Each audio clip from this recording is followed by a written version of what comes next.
Се случва да минавам с обалното с ремарки. С ремарки.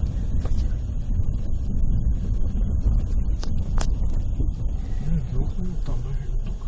От тук не виждам. Тук ми ремонтам. Тя колесо. Не слеза ли да ги измутам?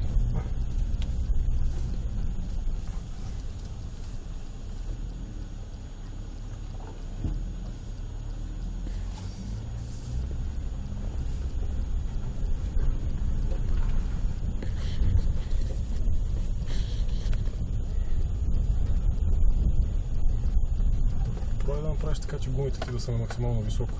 Как? Ами по ръбчетата.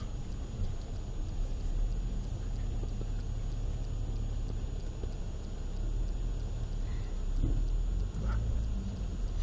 Защото гумите като са в ниското и отдолу е... Закачиха нещо.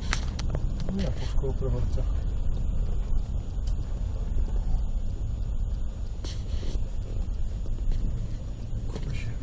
Криво.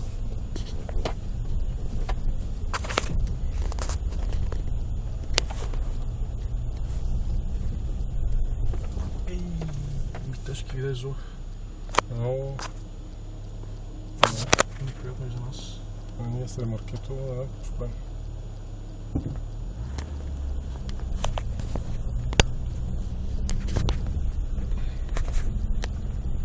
Ти много ли се набивай зад него, че връчат камъни.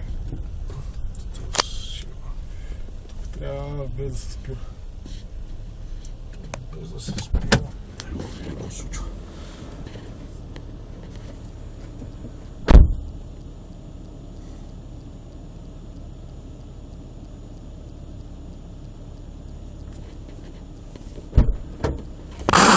Мина ли? Се качиха, ама ние как ще се качим? Е, по 4 по-хубаво. По-хубаво, но той е доста по-висок. Значи номер е там да не спираш на хлъзгавото. И ако можеш да не падат в дупките с гумите.